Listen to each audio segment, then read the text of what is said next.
Avez-vous déjà remarqué que certaines personnes font irruption dans nos vies à des moments cruciaux, comme si elles étaient délibérément envoyées pour transmettre un message ou nous aider à résoudre des problèmes? Et qu'en est-il de la sensation de déjà-vu que nous éprouvons en rencontrant quelqu'un de nouveau? N'avez-vous jamais eu l'impression d'avoir déjà partagé des moments avec cette personne quelque part dans le temps, comme si vos destins étaient d'une manière mystérieuse entrelacés? Dans cette vidéo, nous plongerons dans la philosophie stoïcienne, qui soutient que les personnes n'arrivent pas dans nos vies par hasard, mais que chaque rencontre est destinée à se produire pour une raison spécifique. Je vous invite à rester jusqu'à la fin où vous trouverez des leçons précieuses pour renforcer tous vos plans face à n'importe quel moment de la vie. Si c'est votre première fois sur ma chaîne, je vous demande de m'aider en vous abonnant et en aimant la vidéo, afin que je puisse continuer à créer plus de contenu comme celui-ci à l'avenir. En explorant cette perspective fascinante, nous nous ouvrirons à un voyage de connaissance de soi et de compréhension plus profonde des complexités des relations humaines. Nous plongerons dans les enseignements des philosophes stoïciens qui nous invitent à réfléchir sur le rôle du destin et du libre arbitre dans la configuration de nos interactions sociales. Découvrez les principes du stoïcisme et apprenez à les appliquer dans votre vie moderne avec notre e-book « Le stoïcisme en pratique ». 10 stratégies pour transformer votre vie. Cliquez sur le lien dans le premier commentaire épinglé pour l'obtenir dès maintenant. À travers leurs écrits et enseignements, nous apprendrons à apprécier la beauté et la complexité de chaque rencontre humaine, reconnaissant que même celles qui semblent fortuites sont imprégnées de signification et de but. Un jour, alors que le vieux moine Jotaka méditait sous un cerisier en fleurs, un jeune homme nommé Hiroshi s'approcha et demanda respectueusement « Maître, parfois je rencontre des personnes et je ressens une sensation positive, comme si je les connaissais déjà ou comme si elles avaient une affinité particulière avec mon âme. D'autres fois, cependant, je ressens une sensation négative, comme si cette personne venait pour me blesser ou me faire du mal. Tout cela me trouble et me fait me demander, les gens entrent-ils dans nos vies par hasard? » Jotaka, avec son regard pénétrant fixé sur le jeune homme, répondit « Les gens n'entrent jamais dans nos vies par accident, jeune ami. Et cette vérité est plus profonde que ce que nous pouvons imaginer. Dans la vie, nous rencontrons diverses personnes, chacune ayant sa place et son rôle dans notre histoire. Certaines viennent et partent, d'autres restent et nous accompagnent à travers différentes étapes de la vie. » Jotaka se leva lentement et pointa le ciel bleu au-dessus d'eux. « Regarde les oiseaux, jeune ami, dit-il. Ils ne volent pas par hasard. Ils sont portés par les courants de l'air, tout comme nous sommes conduits par les forces invisibles de l'existence. » Hiroshi contempla les oiseaux traversant le ciel, essayant de saisir la profondeur des paroles sages du maître. « Imagine ta vie comme un jardin, ajouta Jotaka. Chaque personne qui croise ton chemin est comme une graine semée par le destin. Certaines fleurissent comme des fleurs colorées qui durent une saison, d'autres comme de puissants arbres qui perdurent à travers les années. Mais chacune apporte la promesse d'une nouvelle croissance. » Hiroshi acquiesça lentement, plongeant dans une profonde réflexion, alors qu'il évoquait dans son esprit l'image des diverses fleurs et arbres qui avaient fleuri le long de son chemin de vie, chacun représentant les rencontres et expériences qui avaient marqué son voyage. « Les personnes qui nous écoutent, poursuivit Jotaka avec une compassion émanant du plus profond de son être, deviennent souvent nos plus grands enseignants. Elles sont comme des pierres aiguisées sur notre chemin, sculptant et modelant notre existence avec leur présence, malgré la douleur qu'elles peuvent causer. Elles nous apportent des leçons précieuses qui nous aident à grandir et à découvrir la force qui réside en notre intérieur. » Le jeune moine laissa ses paupières se fermer lentement, s'immergeant dans l'obscurité de ses pensées, tout en revivant les défis qui avaient sculpté son âme au fil du temps.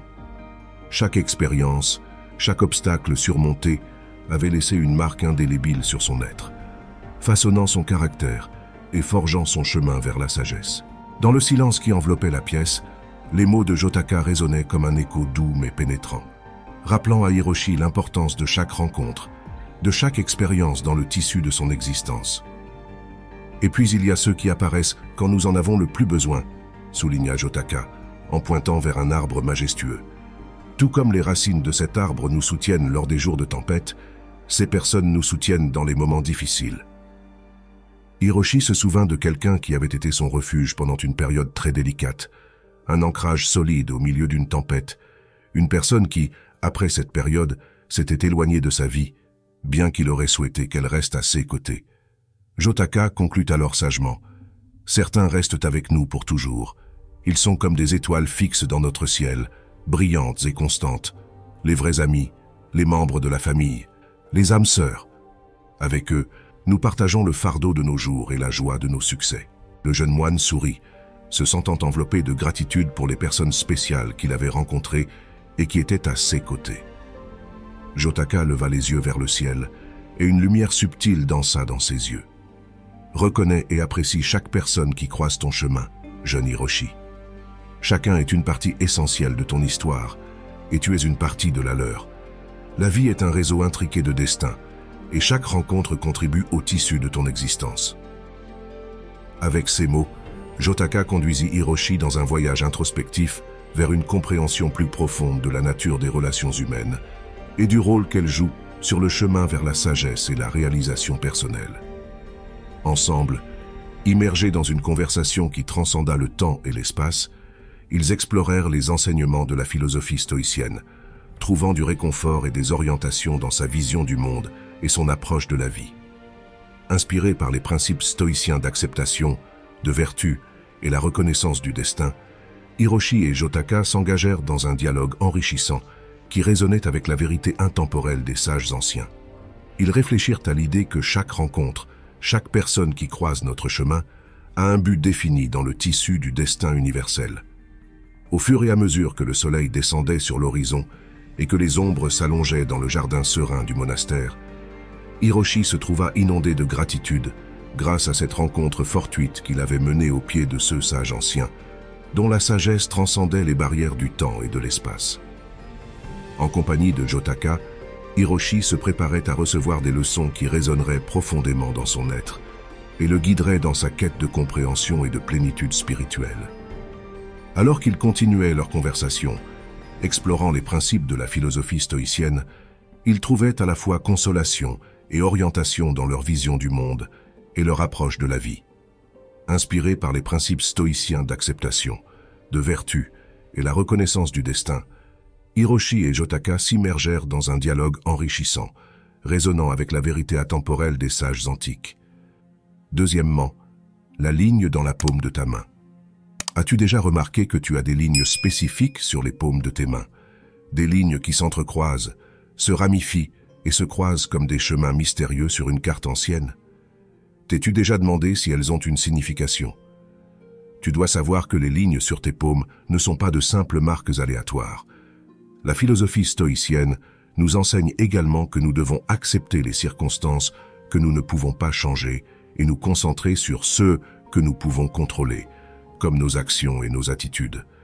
Dans cette histoire, grâce à la sagesse bouddhiste et stoïcienne, nous nous concentrerons en particulier sur la ligne du soleil et verrons ce que signifie avoir ce signe sur les paumes de tes mains. Alors, si tu es prêt à te lancer dans un voyage mystique entre légende et réalité à la recherche de ta paix intérieure, continue de suivre la vidéo jusqu'à la fin. Tu découvriras les secrets de la ligne du soleil, un symbole qui a fasciné les érudits, les chercheurs et les chercheurs de vérité pendant des siècles. Et tu comprendras comment ce signe peut influencer ta personnalité et ton destin. Ce sera un voyage mystique entre légende et réalité qui pourrait changer ta vie. Il y a un monastère parmi les montagnes du Japon qui accueille des âmes en quête d'illumination et de sagesse. Chaque jour, dans ces murs austères, le vieux moine Nin, renommé pour sa profonde connaissance, rassemble souvent des disciples pour partager de précieux enseignements. Un jour, alors que le soleil peignait le ciel de teintes dorées et que le chant des oiseaux remplissait l'air de la forêt environnante avec des mélodies célestes, Nin invita ses étudiants à se rassembler autour de lui. « Chers disciples, commença-t-il doucement, aujourd'hui, je vous parlerai d'une ligne énigmatique que certains d'entre vous pourraient avoir imprimée sur la paume de leurs mains.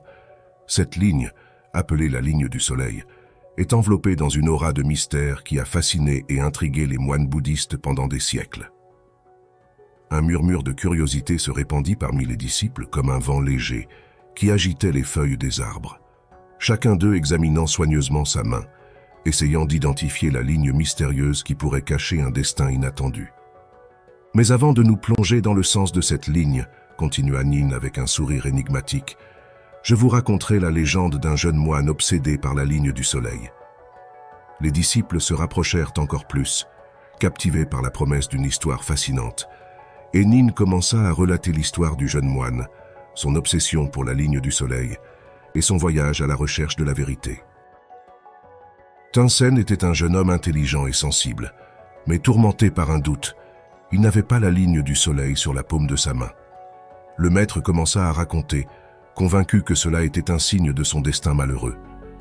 Il s'isola du monde, s'enfermant dans une grotte dans les montagnes. Les disciples écoutaient attentivement, imaginant la tristesse et la solitude de Tenzin. Un jour, continua Nin, un vieux maître bouddhiste nommé Khenpo vint le voir et l'invita à le suivre. Khenpo était un homme sage et compatissant, possédant une profonde compréhension de la nature humaine et des mystères de l'univers. « Pourquoi devrais-je te suivre ?» demanda Tenzin d'une voix lasse. « Ma vie est déjà marquée par la malchance. Que pourrais-tu m'apporter ?» Khenpo le regarda avec des yeux compréhensifs. « La vraie chance, dit-il, ne se trouve pas dans les lignes de ta paume, mais dans la lumière qui émane de ton cœur. Suis ta lumière et tu trouveras le bonheur. » Tenzin doutait, car il y avait une raison pour laquelle il s'était réfugié dans ces montagnes.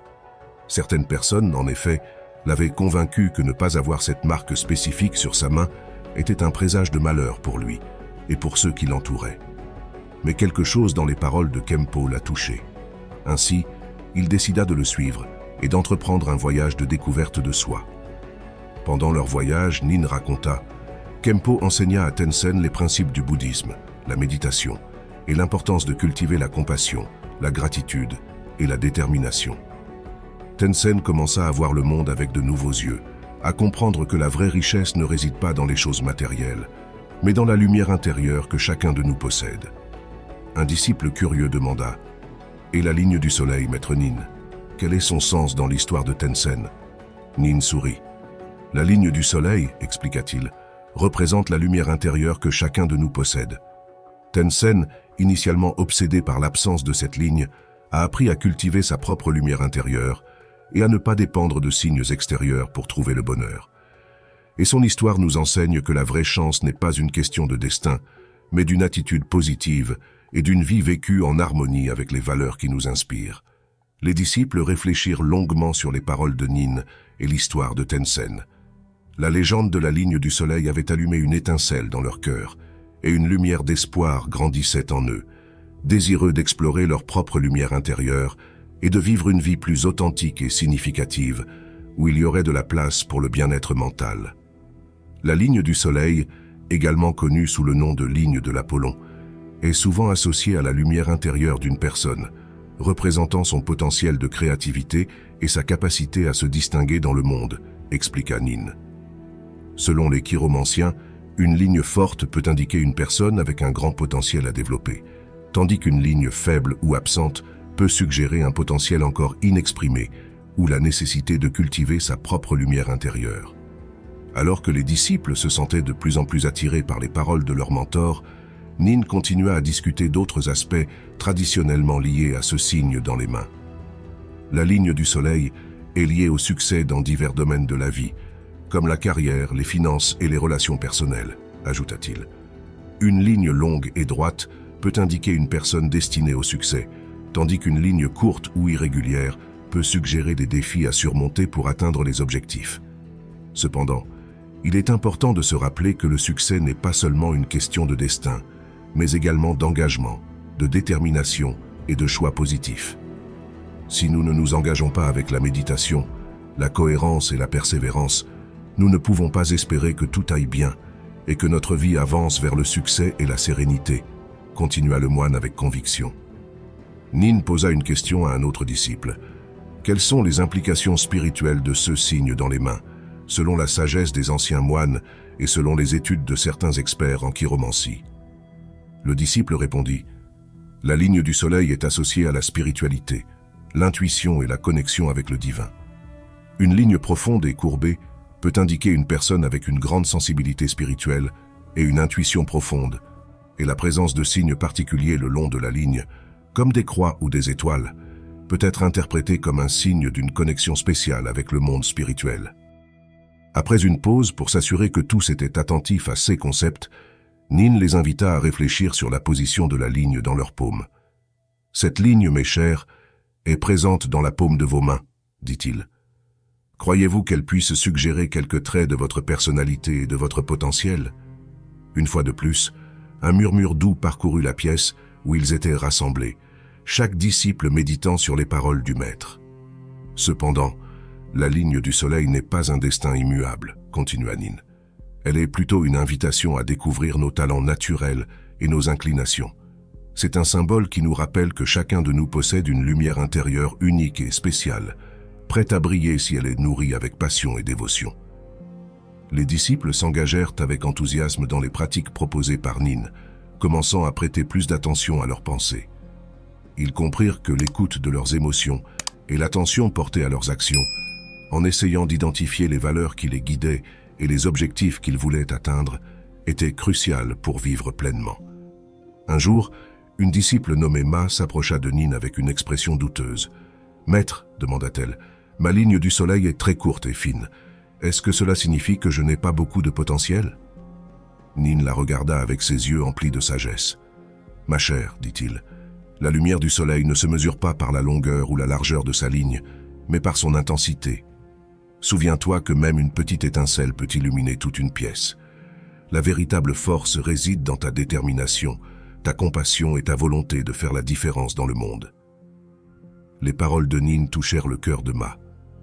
La jeune femme réalisa que la vraie richesse ne résidait pas dans des caractéristiques externes, mais dans la lumière intérieure qu'elle pouvait cultiver et partager avec les autres.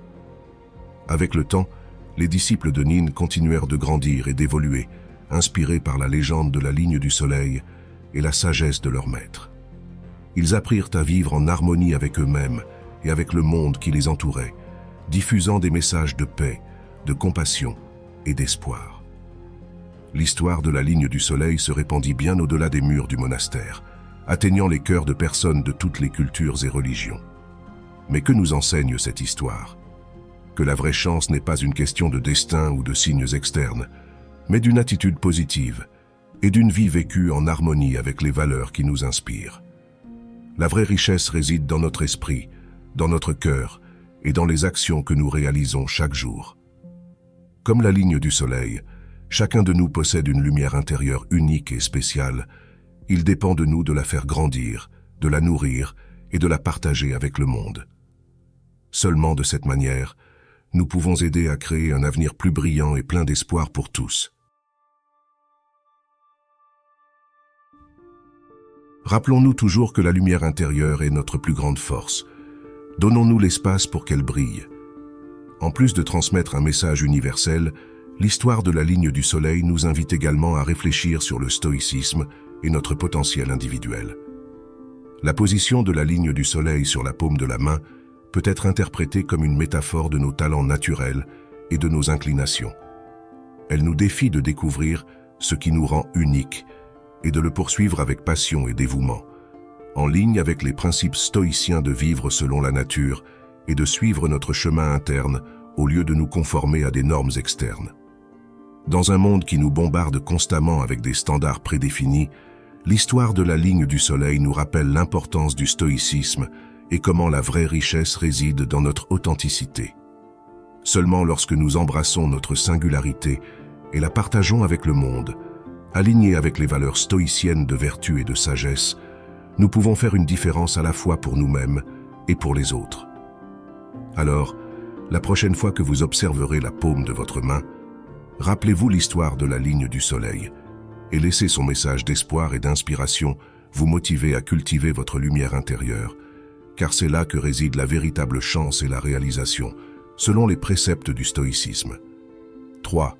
Si vous mettez du sel dans vos chaussures, avez-vous déjà entendu parler de la coutume bouddhiste de mettre du sel dans vos chaussures et savez-vous exactement quel est le but de cette ancienne pratique qui trouve ses racines dans la sagesse des bouddhistes et la médecine? Le sel est connu pour ses innombrables utilisations, pas seulement en cuisine. Vous avez probablement déjà essayé plusieurs astuces grâce aux conseils des anciens. En cuisine, c'est un allié formidable et selon les recherches les plus récentes, il n'est pas le principal coupable de l'augmentation de la tension artérielle. Et ces usages ne s'arrêtent pas là. En effet, le sel est un ingrédient précieux même dans le nettoyage domestique, car il aide à nettoyer et à purifier.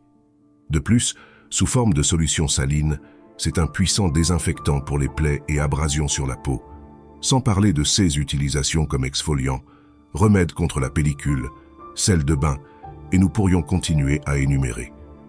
Mais peu de gens savent que pour les bouddhistes, mettre du sel dans leurs chaussures a une signification très importante, tant sur le plan spirituel que médical.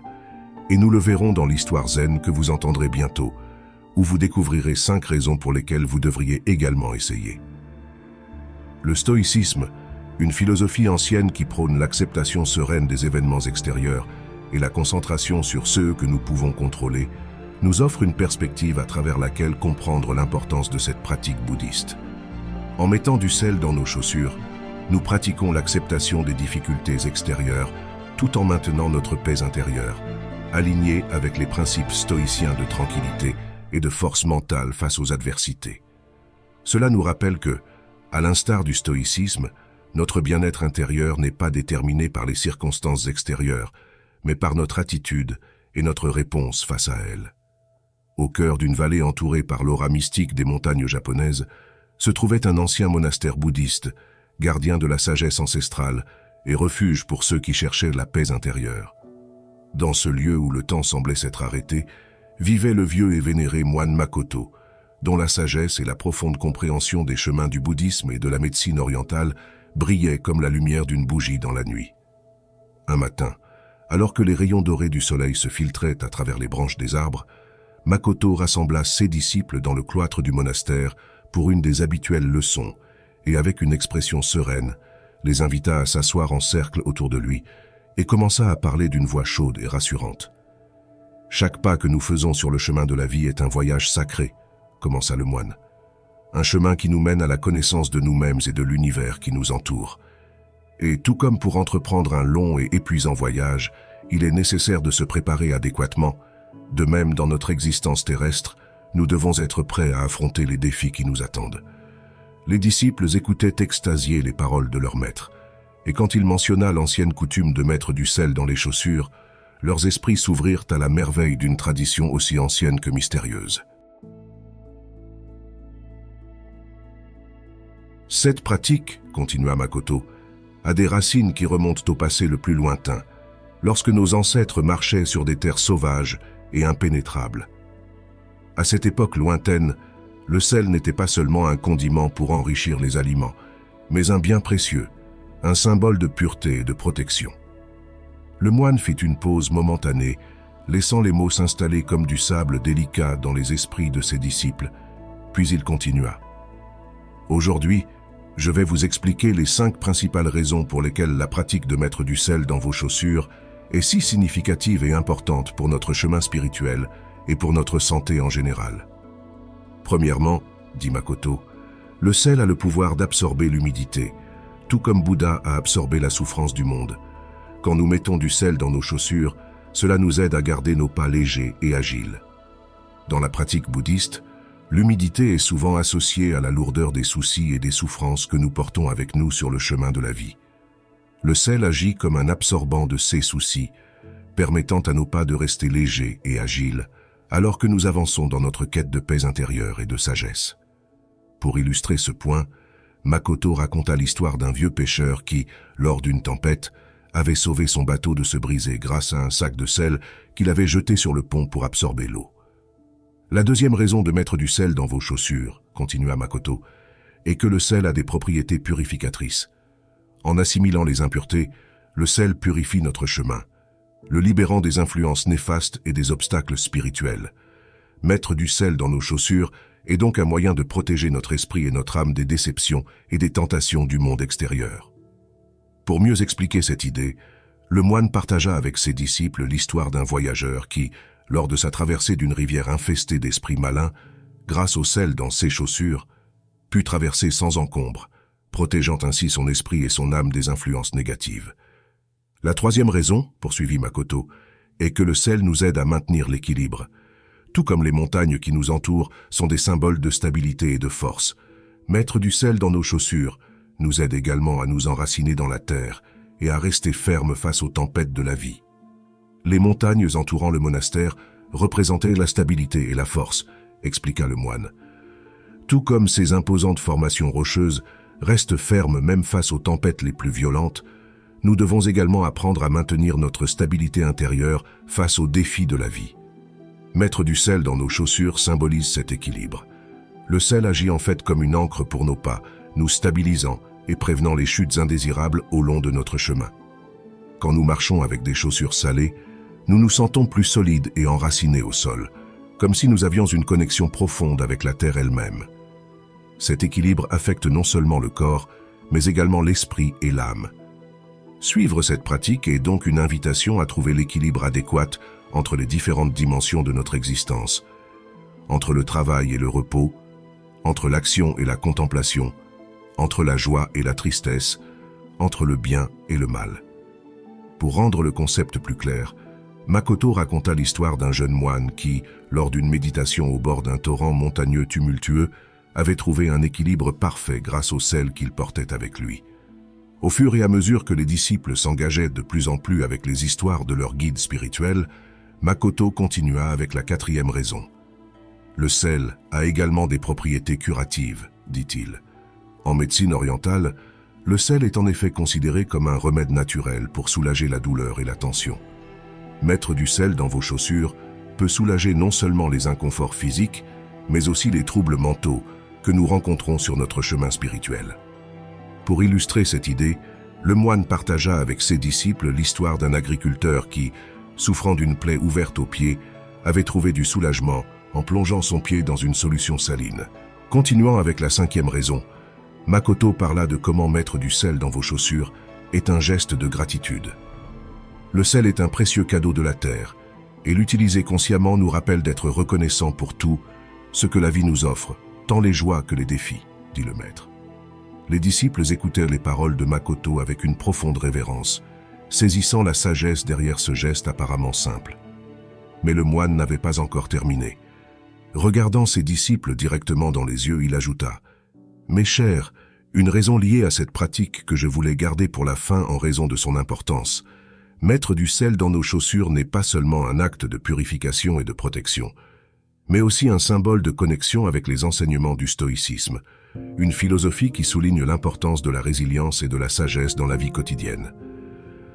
En suivant cette ancienne pratique, nous nous immergeons dans les principes stoïciens qui nous exhortent à trouver la force au milieu des adversités et à reconnaître notre interconnexion avec l'humanité à travers le temps.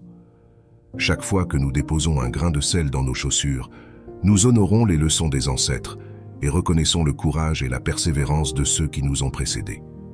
Ce geste simple devient ainsi un rappel tangible de l'héritage culturel et spirituel que nous partageons avec les générations passées, enrichissant notre compréhension du passé et renforçant notre résolution à affronter les défis du présent.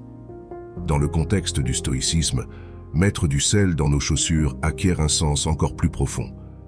Les stoïciens enseignent que la vie est pleine d'épreuves et de tribulations, et que notre réponse à ces épreuves détermine notre véritable force intérieure. En incorporant le sel dans notre routine quotidienne, nous pratiquons la capacité de rester ferme face aux difficultés, cultivant ainsi la vertu stoïcienne de la résilience. De plus, en nous joignant à la tradition de mettre du sel dans nos chaussures, nous participons à un rituel enraciné dans l'histoire de l'humanité, une pratique qui a été partagée et transmise à travers les siècles. Cette connexion avec le passé nous aide à trouver un sens d'appartenance et de continuité dans un monde qui semble souvent changeant et déconcertant. Enfin, en réfléchissant sur l'acte de mettre du sel dans nos chaussures, nous pouvons trouver de l'inspiration dans les enseignements stoïciens sur l'importance de vivre avec intégrité et d'accepter ceux que nous ne pouvons pas changer. En reconnaissant notre connexion avec les générations passées, nous pouvons apprendre à embrasser notre destin avec sérénité et confiance, suivant l'exemple des stoïciens qui nous ont précédés et qui ont trouvé la force dans l'adversité. En résumé, mettre du sel dans nos chaussures est bien plus qu'un simple geste.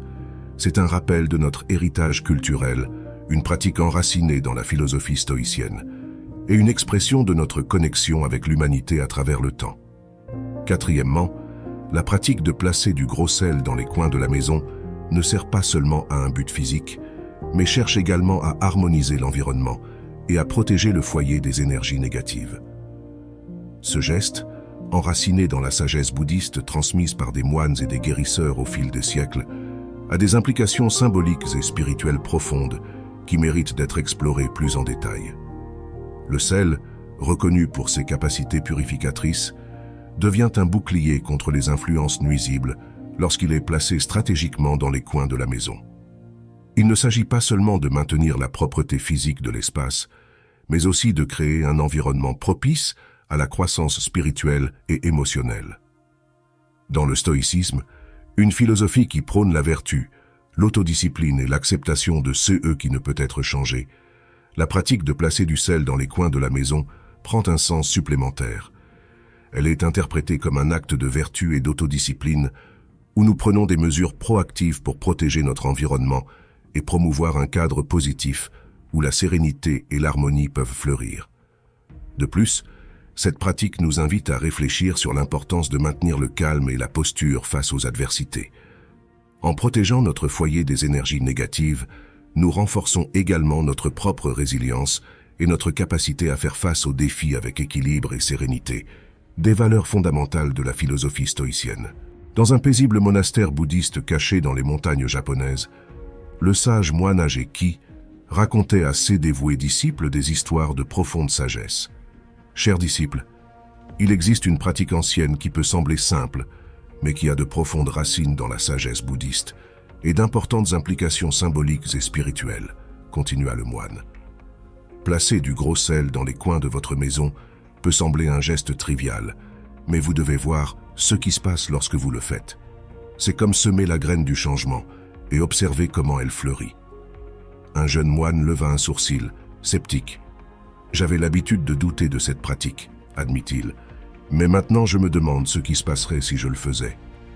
Vous devez savoir que le sel a été valorisé à travers les siècles, considéré bien plus qu'une simple épice, il était échangé comme de l'or, et beaucoup croyaient qu'il possédait des propriétés magiques, expliqua Ki. Mais pourquoi mettre du sel dans les coins de la maison, demanda une autre jeune nonne. Parce que le sel ne sert pas seulement à rendre la nourriture plus savoureuse, répondit Hiroshi. Il a une histoire beaucoup plus profonde. Ainsi, le moine se lança dans un récit qui traversait d'anciennes cultures et civilisations, depuis l'Égypte ancienne des pharaons jusqu'à l'Inde de Gandhi, de la région de Normandie à la Bavière, du judaïsme au bouddhisme. Il expliqua comment le sel avait été considéré comme une amulette protectrice, un symbole de vie inébranlable, un moyen de purification et d'harmonisation.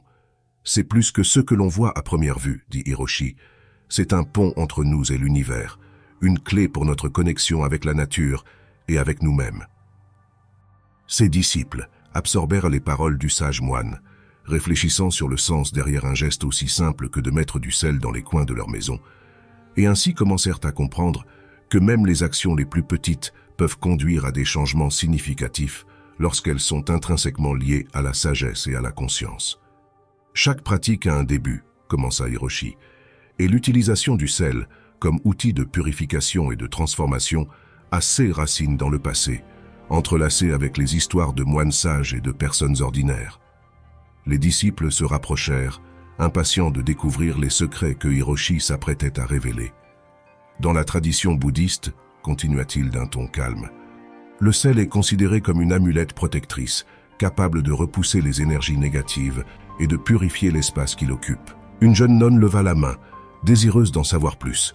« Mais comment cette pratique a-t-elle commencé » demanda-t-elle curieusement. Hiroshi sourit, acceptant la question. Dans les temps anciens, on croyait que les coins étaient des lieux où les énergies stagnantes pouvaient s'accumuler, créant un déséquilibre dans l'ambiance de la maison, expliqua-t-il. En plaçant du sel dans ces points, on créait une barrière énergétique qui repoussait les influences négatives. Les yeux des disciples brillaient d'intérêt alors qu'Hiroshi poursuivait son récit. Pendant qu'il parlait, les disciples se trouvaient transportés dans un monde de croyances anciennes, de superstitions et de sagesse traditionnelle, et commencèrent à comprendre que le simple geste de placer du sel dans les coins de la maison était un acte de protection et d'harmonisation avec l'univers. Mais le pouvoir de cet élément ne se limitait pas seulement à la protection, continua Hiroshi, ses yeux brillants de sagesse. Le sel a également la capacité de transformer les énergies stagnantes en positivité et de créer un environnement propice à la croissance personnelle et au bien-être émotionnel. Les disciples écoutaient attentivement, fascinés par les paroles du sage moine. Les paroles de Hiroshi résonnaient dans l'esprit de ses disciples, qui commençaient de plus en plus à comprendre le concept d'utiliser le sel comme outil de purification et de transformation. Hiroshi, avec une expression sereine et confiante, continua à partager sa profonde connaissance de cet humble mais puissant élément. Le sel, expliqua le vieux moine, ne possède pas seulement une valeur culinaire, mais également des propriétés physiques et symboliques. Au fil des siècles, il a été considéré comme un cadeau divin, un symbole de purification et de protection contre les forces obscures. Il montra à ses disciples une variété de sels recueillis de différentes parties du monde, de la mer brute au cristal de sel rose de l'Himalaya, chacun avec sa propre vibration unique. Mais comment pouvons-nous pleinement exploiter le pouvoir du sel dans nos vies ? Demanda l'un des moines, impatient d'appliquer ce qu'il apprenait. Hiroshi répondit avec un sourire, soulignant l'importance de l'intention et de la pratique consciente. Il leur montra une méthode simple mais puissante pour purifier et protéger l'environnement de la maison, en utilisant l'énergie de la lune comme catalyseur. Les disciples observèrent, émerveillés, comment le sel absorbait la lumière argentée de la lune, irradiant une aura de tranquillité et de puissance. Ce sel, expliqua Hiroshi, peut être utilisé pour créer un cercle de protection autour de la maison ou pour purifier les espaces intérieurs. Avec un geste élégant, il dispersa le sel autour du périmètre de la cour du monastère, traçant un cercle invisible de protection. Mais le pouvoir du sel ne se limite pas seulement à la protection externe, continua Hiroshi. Il peut également être utilisé pour purifier et harmoniser les espaces internes, créant un environnement qui favorise la croissance spirituelle et le bien-être. Avec cela, il guida les disciples à l'intérieur du monastère, où il les instruisit sur une série de pratiques impliquant le sel pour purifier et harmoniser les espaces internes.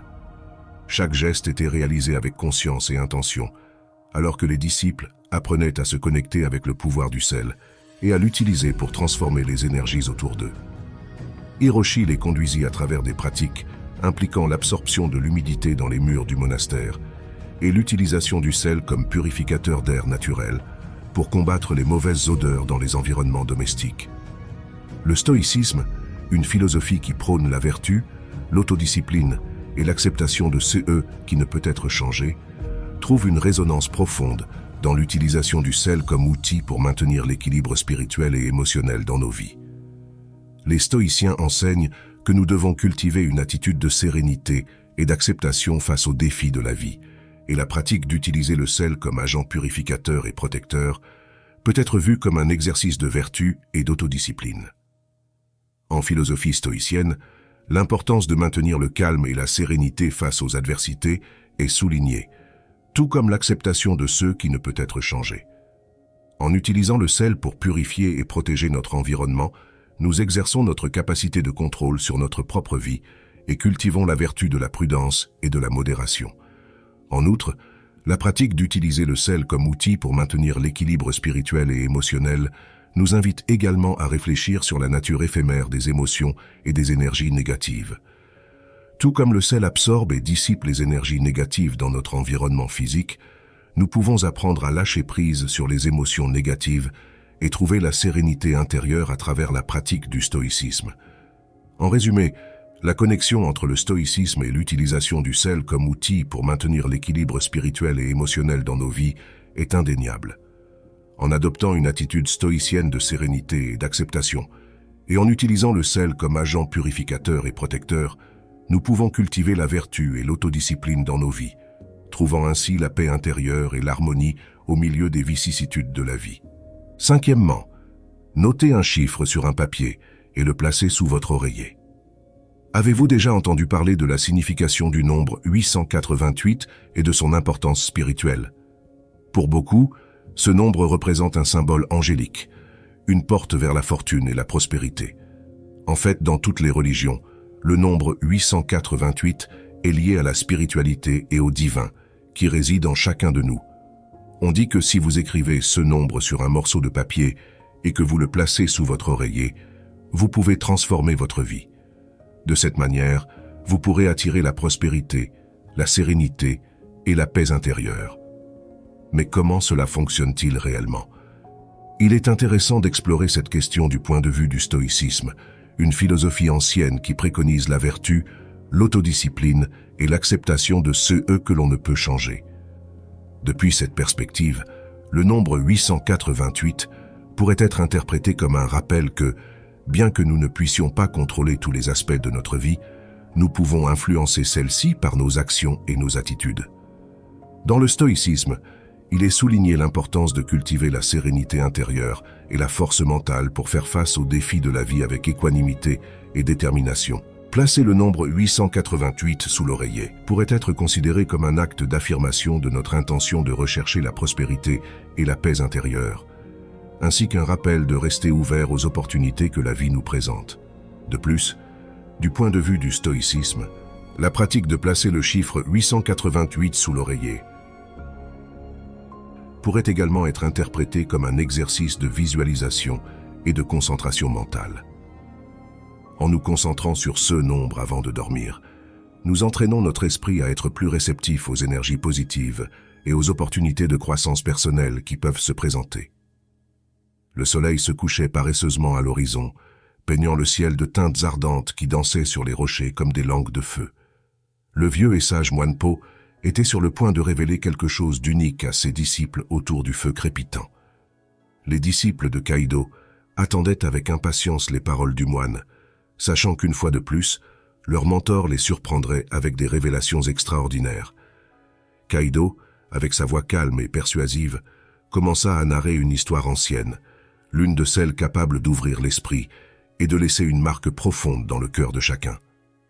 Au milieu du temps, commença le moine, surgit un nombre mystique des profondeurs de l'univers, 888.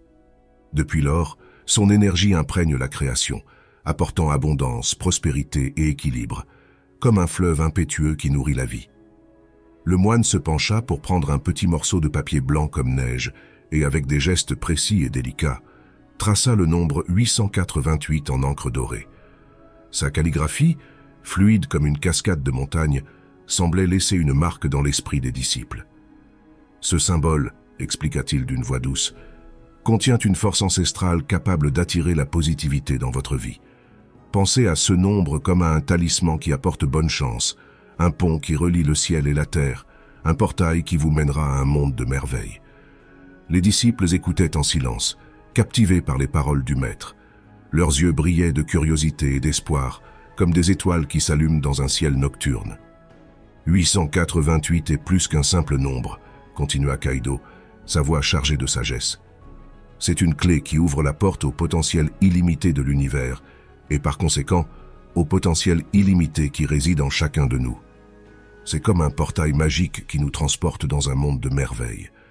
Un des disciples les plus jeunes, impatient d'en savoir plus, demanda « Maître, comment ce nombre peut-il ouvrir les portes de la prospérité et de la paix pour nous ?» Kaido, regardant tous ses élèves avec un large sourire, les invita à écrire le nombre 888 sur un morceau de papier blanc en utilisant de l'encre dorée ou rouge, symbole de prospérité et de chance. Ensuite, la feuille devait être placée sous l'oreiller avant d'aller dormir. « Pendant que vous dormez, » murmura Kaido d'une voix ferme, « votre esprit s'ouvrira comme une fleur au soleil, et l'énergie du 888 coulera à travers vous, purifiant votre esprit et vous préparant à recevoir de nouveaux dons de l'univers. Cela sera comme une pluie de bénédictions tombant sur la terre assoiffée. » Les disciples acquiescèrent, et le cœur plein d'espoir et le morceau de papier avec le nombre 888 bien en main, ils se dirigèrent vers leur chambre. Le rituel dont avait parlé Kaido les avait profondément touchés, et ils étaient impatients de le mettre en pratique avec toute la confiance et la foi dont ils étaient capables. Dans le calme de la nuit, les disciples se retirèrent dans leur chambre, bercés par le chant des oiseaux nocturnes et le murmure des feuilles. Le papier portant le nombre 888 reposait sous leurs oreillers comme un talisman précieux, émanant une énergie subtile et vibrante. Et cette nuit-là, quelque chose d'étrange se produisit. Tous rêvèrent quelque chose, et les rêves devinrent vifs et colorés, remplis de symboles et de messages mystérieux à interpréter et à utiliser comme des cartes pour leur bonheur. Au réveil, les disciples se sentirent transformés, comme si une brise fraîche avait balayé les nuages de leurs esprits. Une sensation d'énergie renouvelée et de paix intérieure profonde imprégnait leur être, comme une vague de positivité qui les enveloppait et les enivrait. Dans les jours suivants, des événements surprenants commencèrent à se manifester dans leur vie. De nouvelles opportunités frappaient à leur porte comme des fleurs qui éclosent à l'aube. Des rencontres inattendues éclairaient leur chemin comme des phares dans la nuit, indiquant la route. Des coïncidences fortuites les conduisaient vers la réalisation de leurs rêves les plus chers, comme des étoiles filantes qui accordent des souhaits.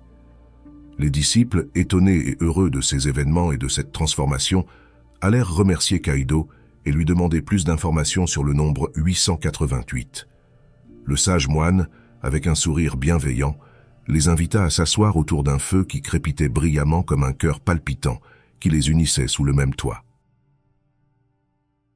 Le 888 est un nombre angélique, expliqua Kaido, sa voix vibrant de sagesse.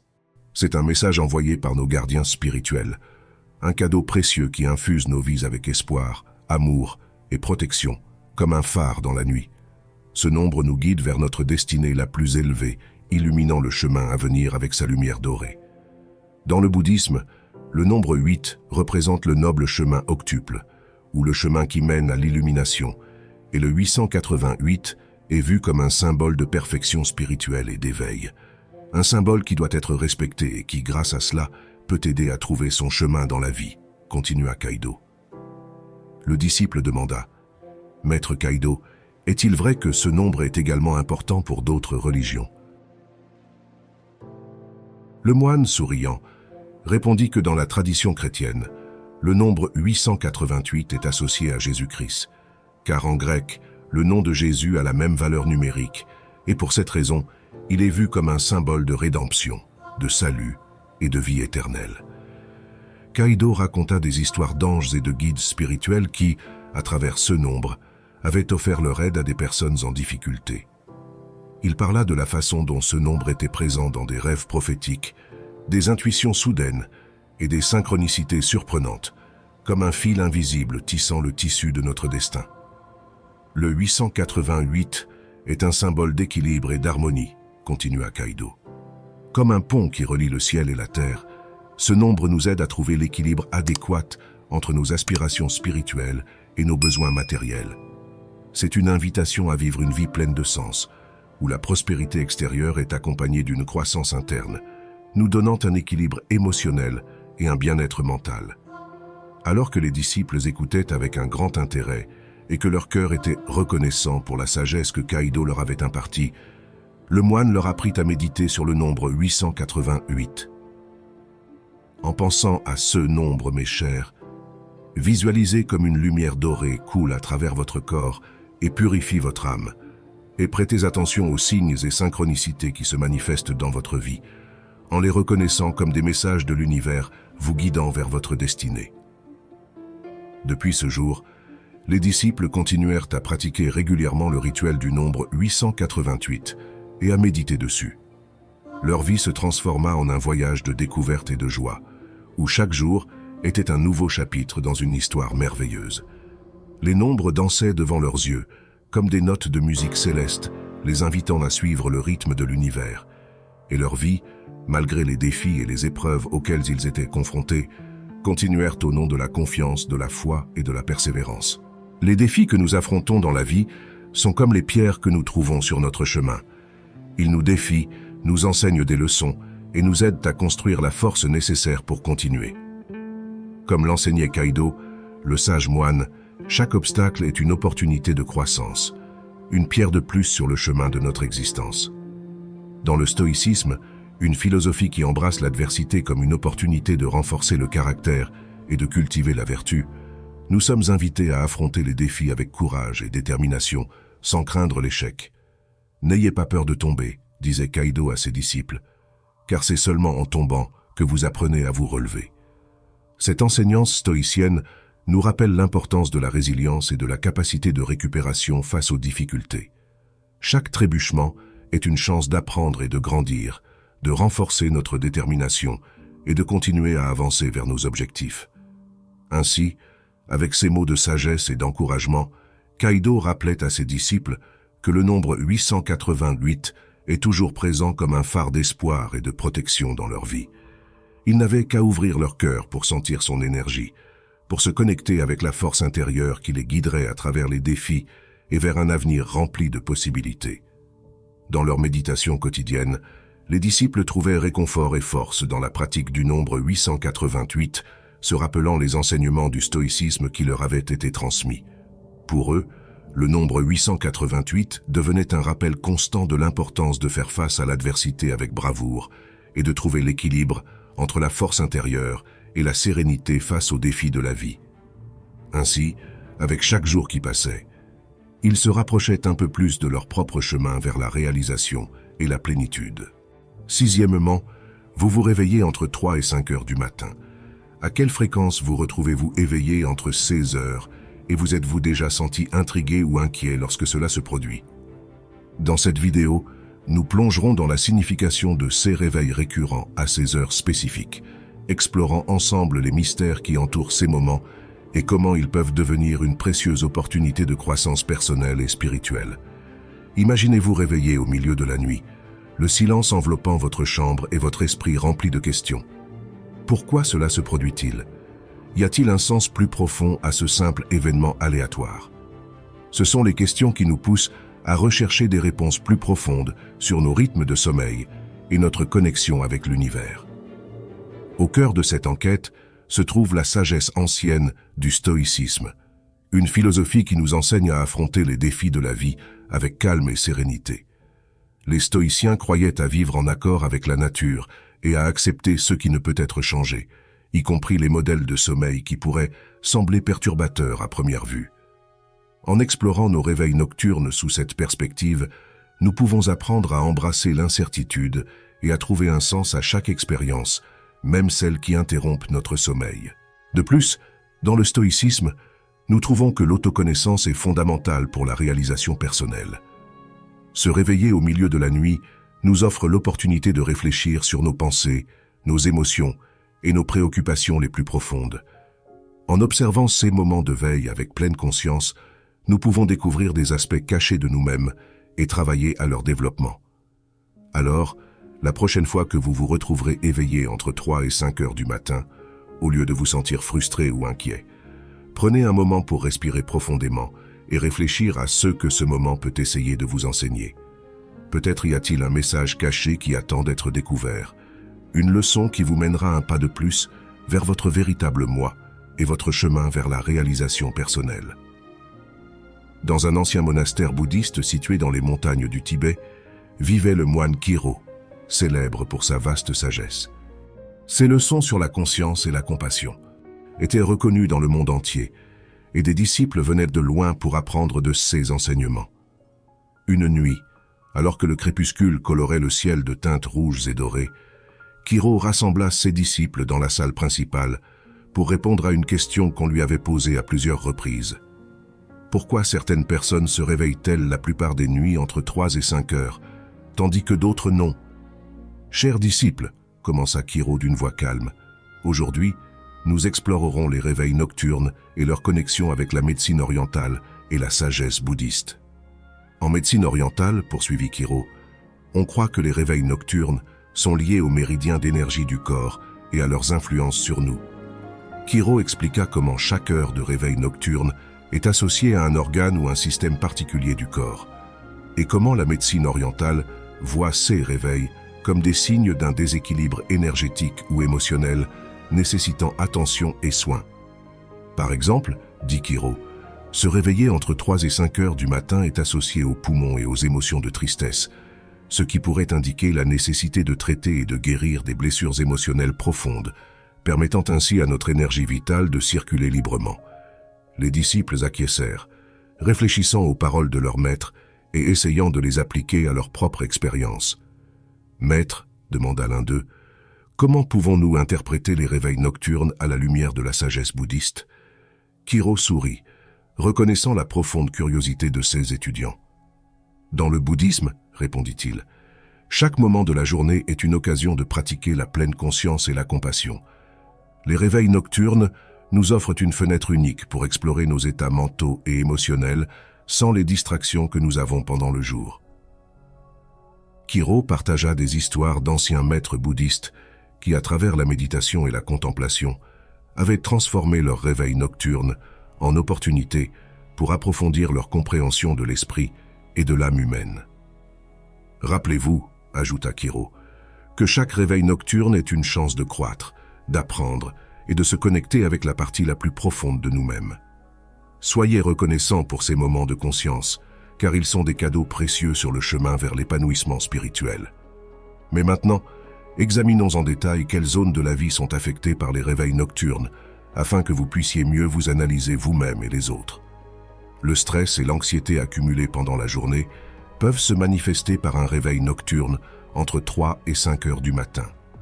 Cela est dû au fait que pendant ces heures, le corps humain est naturellement prédisposé à libérer des pics de cortisol, l'hormone du stress. Si ces niveaux sont déjà élevés en raison de préoccupations quotidiennes, il est probable que vous expérimentiez des réveils nocturnes. Dans ces cas, des pratiques telles que la méditation, la respiration profonde et la relaxation musculaire peuvent aider à réduire le stress et à favoriser un sommeil plus profond. Ma suggestion, par conséquent, est de vous habituer à méditer pendant au moins 10 minutes avant de vous coucher.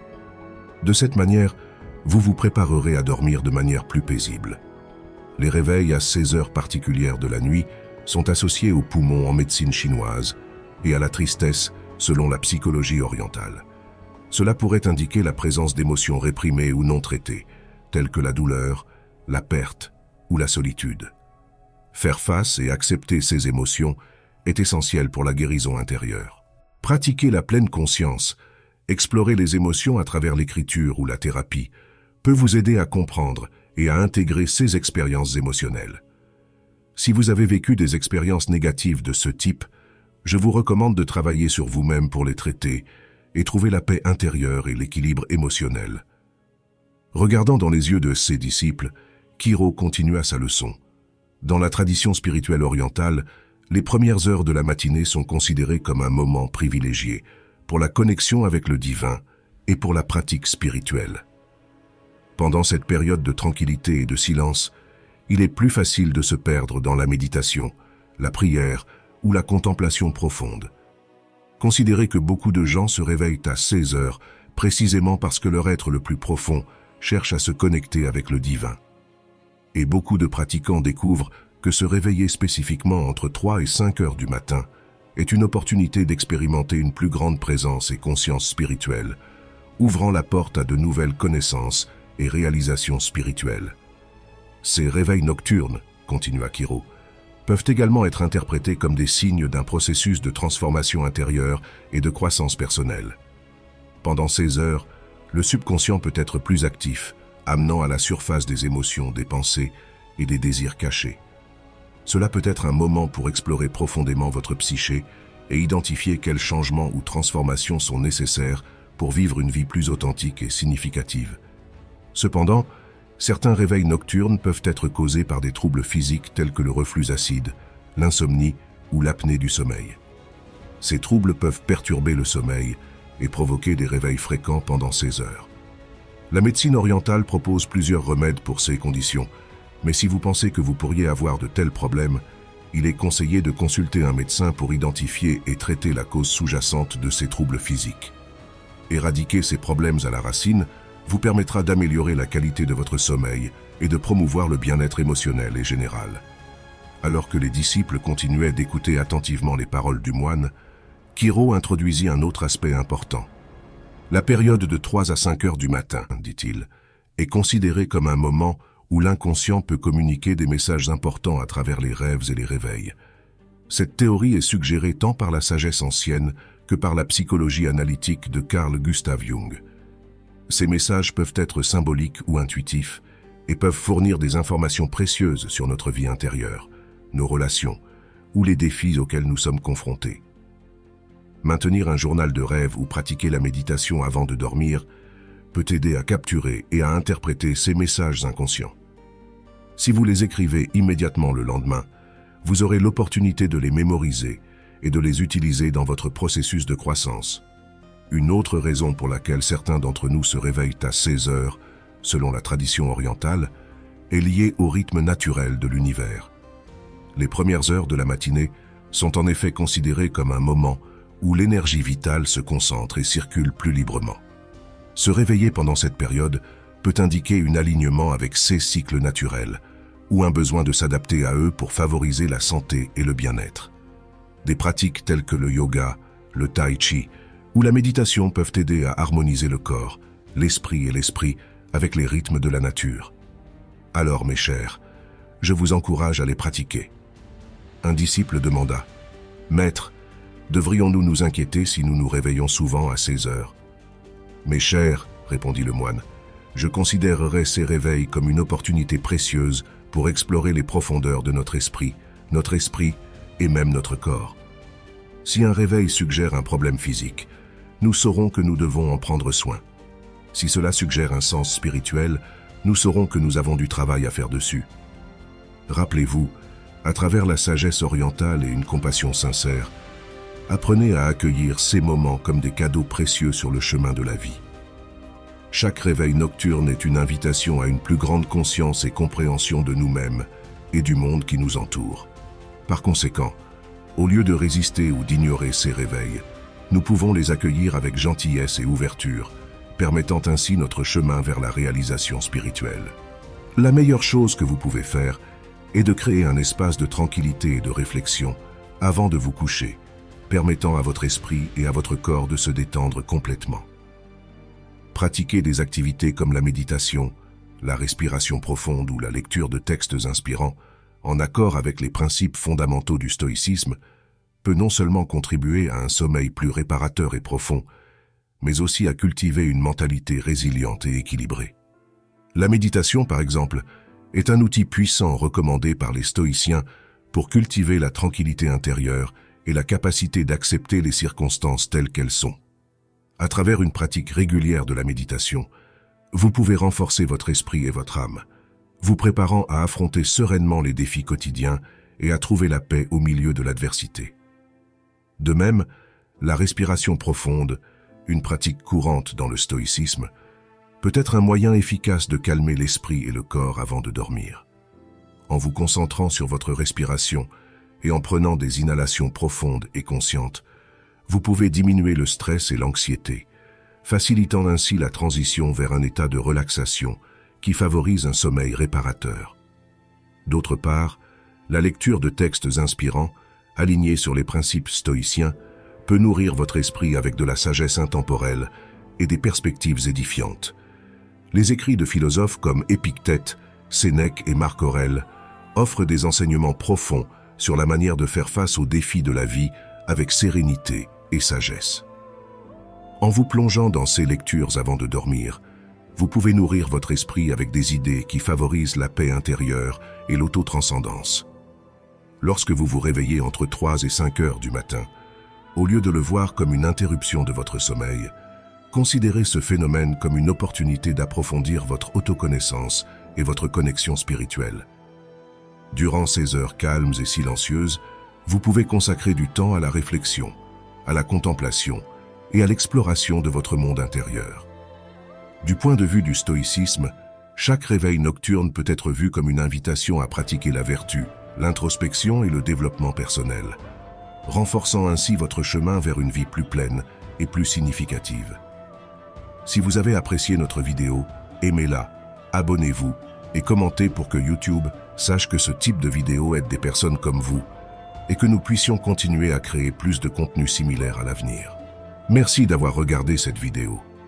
Veuillez partager dans les commentaires ci-dessous et n'oubliez pas de commenter la perspective sous cette vidéo pour que je puisse voir que vous écoutez vraiment et appliquez ces principes pour rechercher une vie heureuse. Si vous avez trouvé cette vidéo utile, veuillez l'aimer et la partager avec d'autres qui pourraient bénéficier de ces enseignements. N'oubliez pas de vous abonner si ce n'est pas déjà fait. Nous espérons que vous continuerez à nous accompagner et ensemble, nous pourrons apprendre et grandir.